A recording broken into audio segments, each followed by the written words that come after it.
प्रधानमंत्री ने अभी जो ब्रिक्स में स्पीच दी है, मेरे ख्याल से एक बहुत ही हाई लेवल की स्पीच है।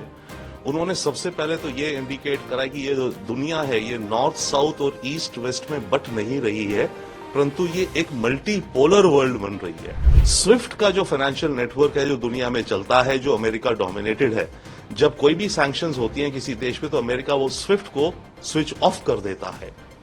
अब ऐसे में दुनिया के देश ये रियलाइज कर रहे हैं, हम भी, कि एक पेमेंट सिस्टम हो जो कि किसी के भरोसे एक ही के डिपेंडेंसी में ना रहे। अब ऐसे में हमारा यूपीआई बहुत ही अहम है। देखिए, प्रधानमंत्री ने अभी जो ब्रिक्स में स्पीच दी है, मेरे ख्याल से एक बहुत ही हाई लेवल की स्पीच है।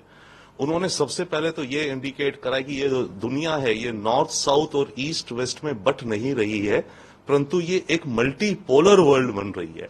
तो इस मल्टी पोलर का आप एक मॉडल देख सकते हैं, एक अंदाजा, कि जैसे हर देश एक दूसरे से कनेक्टेड है, ये एक मैट्रिक्स है, ये नया वर्ल्ड मैट्रिक्स बन रहा है। तो प्रधानमंत्री ने सबसे अहम तो बात ये कही कि कोई आपस में सब बटे हुए नहीं है, हम सब इंटरकनेक्टेड हैं। वन, सेकेंडली, इस स्पीच में मुझे एक चीज और अहम दिखी जो उन्होंने बात करी, ऑफ कोर्स की ब्रिक्स की इकोनॉमिक स्ट्रेंथ कितनी है, टोटल न्यू डेवलपमेंट बैंक जो बना है ब्रिक्स का, उसने करीब $45 बिलियन के इन्वेस्टमेंट्स लोन दिए हैं। परंतु एक चीज अहम जो प्राइम मिनिस्टर ने कही वो चल भी रही है कि क्रॉस बॉर्डर पेमेंट्स के लिए सहूलियत हो और हमारा यूपीआई, ये एक बहुत बड़ी बात है। क्योंकि देखिए, स्विफ्ट का जो फाइनेंशियल नेटवर्क है जो दुनिया में चलता है, जो अमेरिका डोमिनेटेड है, जब कोई भी सैंक्शंस होती हैं किसी देश पे तो अमेरिका वो स्विफ्ट को स्विच ऑफ कर देता है। अब ऐसे में दुनिया के देश ये रियलाइज कर रहे हैं, हम भी, कि एक पेमेंट सिस्टम हो जो कि किसी के भरोसे एक ही के डिपेंडेंसी में ना रहे। अब ऐसे में हमारा यूपीआई बहुत ही अहम है। भाई, आप एक सेकंड के अंदर UPI payment with in the country कर सकते हैं। तो जब टेक्नोलॉजी आर्किटेक्चर सेम है तो फिर देशों के बीच में यूपीआई क्यों नहीं यूज हो सकता? तो वो एक बहुत बड़ी कंट्रीब्यूशन भी है हमारी, और उसको लेकर के आगे चलेंगे। तो ये कुछ पॉइंट्स हैं आई थिंक, बट जो प्राइम मिनिस्टर मोदी ने अभी कहे हैं। डेफिनेटली 5 सालों बाद बायलैटरल हो रहा है शी जिनपिंग और हमारे प्राइम मिनिस्टर मोदी के बीच में, तो बहुत कुछ मुद्दे होंगे, पेंडिंग होंगे, जो कि आगे चलने चाहिए। जैसे भारत कहता था जब तक बॉर्डर टॉक्स नहीं आगे बढ़ेंगी तब तक हम दूसरी चीजों में आगे नहीं बढ़ेंगे। अब थैंकफुली कल एलएसी को लेकर के कुछ मामला थोड़ा सुलटा है, तो अब भारत चाइना के साथ ब्रॉड एंगेजमेंट डेफिनेटली बढ़ा सकता है। उस एंगेजमेंट में हमारा इंटरेस्ट ये होगा, अव्वल डेफिनेटली कि लॉन्ग टर्म के लिए इस एलएसी पे शांति का मॉडल कोई बने।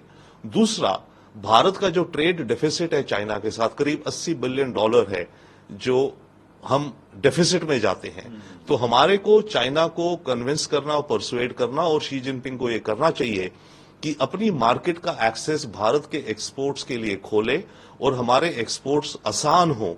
क्योंकि चाइना ने बड़ी सारी ऐसी नियम कानून बना रखे हैं इंपोर्ट करने में, चीजों को स्टैंडर्ड, क्वालिटी चेक, ये वो, इंपोर्ट ड्यूटी, जिसके चलते हमारे एक्सपोर्ट्स बढ़ नहीं पा रहे चाइना में।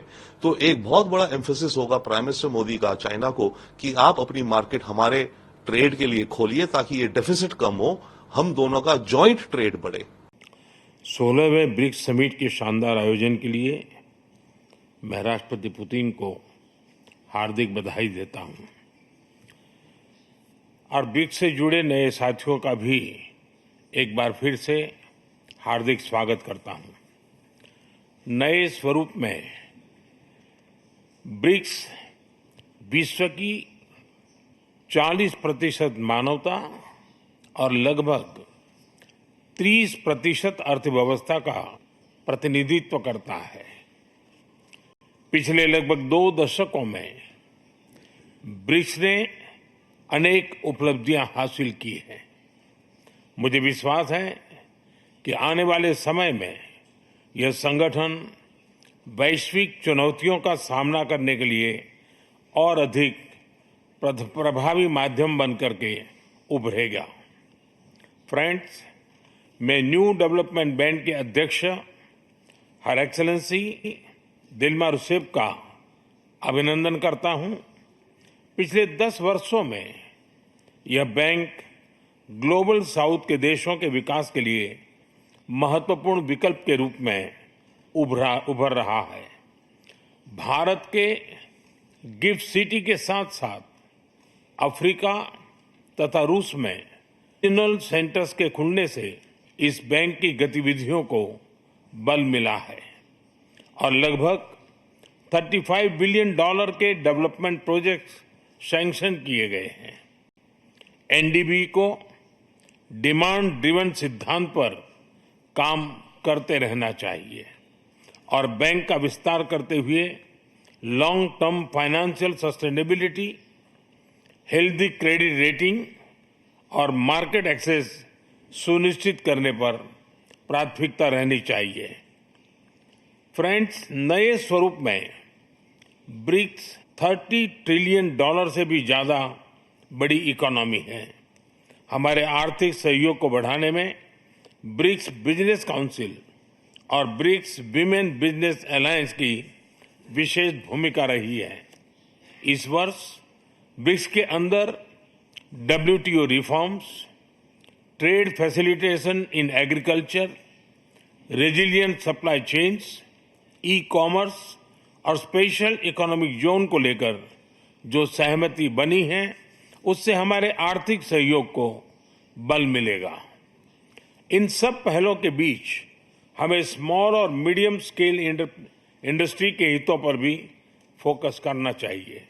मुझे खुशी है कि 2021 में भारत की अध्यक्षता के दौरान प्रस्तावित ब्रिक्स स्टार्टअप फोरम इस वर्ष लॉन्च किया जाएगा। भारत द्वारा दिया गया रेलवे रिसर्च नेटवर्क का इनिशिएटिव भी ब्रिक्स देशों के बीच लॉजिस्टिक्स और सप्लाई चेन कनेक्टिविटी बढ़ाने में अहम भूमिका निभा रहा है। इस साल ब्रिक्स देशों में यूनिडो के साथ मिलकर इंडस्ट्री 4.0 के लिए स्किल्ड वर्कफोर्स तैयार करने पर बनी सहमति बहुत ही महत्वपूर्ण है। 2022 में लॉन्च किया गया ब्रिक्स वैक्सीन R&D सेंटर सभी देशों की स्वास्थ्य सुरक्षा बढ़ाने में मदद कर रहा है। हमें डिजिटल हेल्थ में भारत का सफल अनुभव ब्रिक्स पार्टनर्स के साथ साझा करने में खुशी होगी। फ्रेंड्स, क्लाइमेट चेंज हमारी साझी प्राथमिकता का विषय रहा है। रूस की अध्यक्षता में BRICS open carbon market partnership के लिए बनी सहमति का स्वागत करता है। भारत में भी green growth, climate resilient infrastructure और ग्रीन ट्रांजिशन पर विशेष रूप से बल दिया जा रहा है। International solar alliance, coalition for disaster resilient infrastructure, mission life यानी लाइफस्टाइल फॉर एनवायरमेंट, एक पेड़ मां के नाम जैसे इनिशिएटिव लिए गए हैं। पिछले वर्ष COP28 के दौरान हमने ग्रीन क्रेडिट जैसे महत्वपूर्ण पहल की शुरुआत की। मैं ब्रिक्स पार्टनर्स को इन इनिशिएटिव से जुड़ने के लिए आमंत्रित करता हूं। ब्रिक्स के सभी देशों में इंफ्रास्ट्रक्चर के निर्माण पर विशेष रूप से बल दिया जा रहा है। भारत में मल्टी मॉडल कनेक्टिविटी को तेजी से बढ़ाने के लिए हमने गति शक्ति पोर्टल बनाया है। इससे इंफ्रास्ट्रक्चर विकास के लिए इंटीग्रेटेड प्लानिंग और इम्प्लीमेंटेशन में मदद मिली है और लॉजिस्टिक कॉस्ट कम हुई है। हमारे अनुभव आप सभी के साथ साझा करने में हमें खुशी होगी। फ्रेंड्स, ब्रिक्स देशों के बीच फाइनेंशियल इंटीग्रेशन बढ़ाने के लिए प्रयासों का हम स्वागत करते हैं। लोकल करेंसीज में व्यापार और सुगम रूप से क्रॉस बॉर्डर पेमेंट से हमारा आर्थिक सहयोग सुदृढ़ होगा। भारत द्वारा बनाया गया यूनिफाइड पेमेंट्स इंटरफेस यानी UPI भारत की एक बहुत बड़ी सक्सेस स्टोरी है। इसे कई देशों में अपनाया गया है।